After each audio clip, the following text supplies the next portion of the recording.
వాళ్ళు విసిరదర్చుకున్నా. అందుకే మిత్రులారా, ఇవాళ 70 సంవత్సరాల తర్వాత ఈ జిల్లాకు మనకు అవకాశం వచ్చింది. మన ప్రాజెక్టులు ఇంకా పడా ఉన్నాయి. నేను అడుగుతున్న చంద్రశేఖరరావు గారిని, ఉమ్మడి రాష్ట్రంలో సమైక్య పాలనలో సీమాంధ్ర ముఖ్యమంత్రులు తెలంగాణకు అన్యాయం చేసిండ్రను. మరి తెలంగాణ వచ్చిన తర్వాత మీరెట్లా అన్యాయం చేసిండ్రా అని నేను అడుగుతున్నా. నువ్వు కరీంనగర్లో ఓడిపోతాని వలస వచ్చి పాలమూరు జిల్లాకు వస్తే, పాలమూరులో మీకు ఊరు లేకపోయినా, పార్లమెంటులో మీ నోరు లేకపోయినా 2009లో పార్లమెంటుకు గెలిపించి పంపించింది, పల్లకిలో మోసింది మేము కాదా? 2009లో నిన్ను ఎంపీని చేస్తే తెలంగాణ సాధించడానికి గొప్ప చెప్పుకున్నావు కదా. వచ్చిన తెలంగాణలో మమ్మల్ని ఆదుకొని మా ప్రాజెక్టులను పూర్తి చేయాల్సిన బాధ్యత చంద్రశేఖరరావు గారు మీకు మీ ప్రభుత్వానికి లేకపోయినా, ఆనాడు జిల్లా మొత్తం నీకు అండగా నిలబడి ఎమ్మెల్యేలు ఎంపీలను గెలిపించి ఈ జిల్లా మొత్తం నీ పార్టీకి అండగా నిలబడితే మా గుండెల మీద తన్ని మమ్మల్ని మోసం చేసి మా పసిడి పంటలు పండాల్సిన పాలమూరు జిల్లాను ఎడారిగా మార్చి వలసలు శాశ్వతంగా ఉండేటట్టుగా మా కుటుంబాలు, మా సోదరులు కన్న పిల్లలను వదులుకొని బొంబాయో దుబాయో బొగ్గుబాయిల చుట్టూతా తట్ట పని, పార పనికి, మట్టి పనికి వలసలు పంపించింది నువ్వు కాదా చంద్రశేఖరరావు అని నేను అడుగుతున్నా. ఇన్ని పాపాలు చేసిన నువ్వు పూర్తి చేయని పాలమూరో, కల్వకుర్తో, నారాయణపేట, కొడంగల్ ప్రాజెక్టులు మేము చేయాలనుకుంటే ఇవాళ నారాయణపేట, కొడంగల్ ఎత్తిపోతల వద్దే వద్దు, మక్తల్కు నీళ్ళు ఇయ్యనే వద్దు అడుగుతుండు. నేను అడుగుతున్నా, ఇవాళ మా జిల్లాకు అవకాశం వస్తే 70 సంవత్సరాల తర్వాత కనీసం మమ్మల్ని వాడొచ్చి వీడొచ్చి పాలమూరును దత్తత తీసుకుంటున్నా అనేవాడు. ఆనాడు చంద్రబాబు నాయుడు కావచ్చు, రోజే కావచ్చు, కిరణ్ కుమార్ రెడ్డి కావచ్చు, తెలంగాణలో చంద్రశేఖరరావు పాలమూరుకు వచ్చి పాలమూరుని దత్తత తీసుకుంటున్నా అనేవాడు.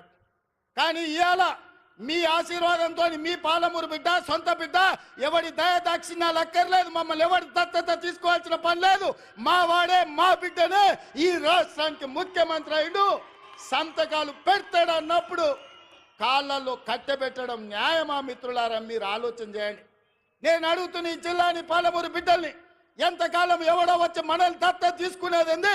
మనం గతి లేనోళ్ళమా, చేతగానోళ్ళమా, చేవలేనోళ్ళా, చీము నెత్తురు చచ్చిందా మనకు?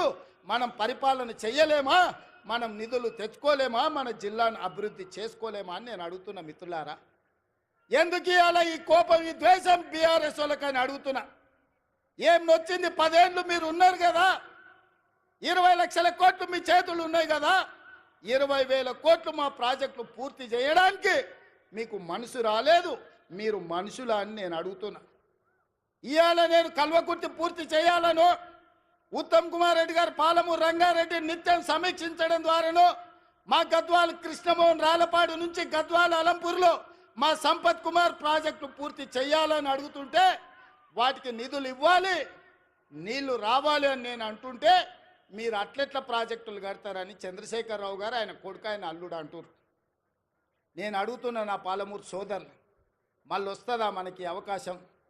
ఇట్లాంటి అవకాశం మనకు వస్తుందా? ఆనాడు బూర్గుల రామకృష్ణారావు తర్వాత 70 ఏళ్ళు పట్టింది అవకాశం రావడానికి. 70 ఏళ్ళ తర్వాత వచ్చిన అవకాశాన్ని జార విడుచుకుందామా? మన ప్రాంతాన్ని మనం అభివృద్ధి చేసుకుందామా? ఆలోచన చేయమని నా బిడ్డలు, నా సోదరులు, మా అన్నదమ్ములను, మా అక్క తమ్ముళ్ళని నేను అడుగుతున్నా. ఈ అవకాశం పోతే శాశ్వతంగా మళ్ళీ రాకపోవచ్చు. అవకాశం ఇస్తే ఏం చేసుకున్నారు మీరు అని అనొచ్చు. అందుకే ఇవాళ ఎవరు ఏమనుకున్నా మక్తల్, నారాయణపేట, కొడంగల్ ఎత్తిపోతల పథకాన్ని తెచ్చినాం, మహబూబ్నగర్లో ఇంజనీరింగ్ లా కాలేజ్ తెచ్చినాం, ఇవాళ మెడికల్ కాలేజ్ కొడంగల్కు తెచ్చినాం.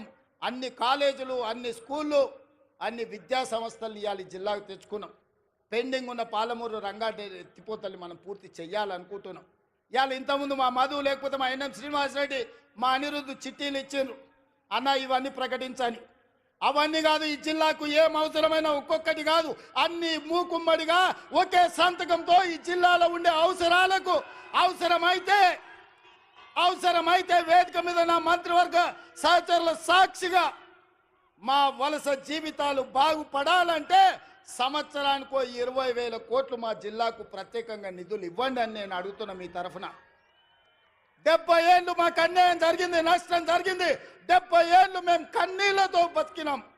70 ఏళ్ళు మా పక్కన కృష్ణమ్మ గలగల పారుతుంటే తాగడానికి నీళ్లు లేక సావు చచ్చిపోయినప్పుడు నెత్తి మీద నీళ్లు చల్లుకోవడానికి కూడా మాకు నీళ్లు లేని బతుకులు మేము గడిపినాం.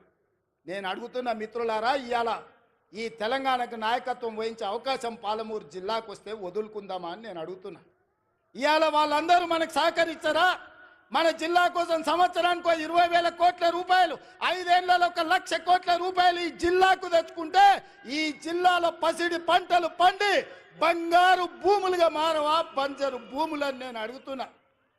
కేసీఆర్ కాళేశ్వరం ఒక్కదానికే 1,50,000 కోట్ల రూపాయలు తీసుకుపోయింది.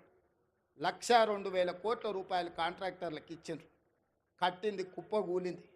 ఎవరు వెనకడికి కూడా పనిమంతుడు అంట పందిరేస్తే కుక్కతోక తలిగి కూలిపోయిందంట. ఇవాళ నేను అడుగుతున్నా, ఆనాడు మా నెహ్రూ కట్టిన నాగార్జున సాగర్ కానీ, మా శ్రీశైలం కానీ, మా జూరాల కానీ, మా శ్రీరామ్ సాగర్ కానీ, మా శ్రీపాద ఎల్లంపల్లి కానీ ఒక్కసారి చూడండి. ఎన్ని వర్షాలు వచ్చినా, ఎన్ని తుఫాను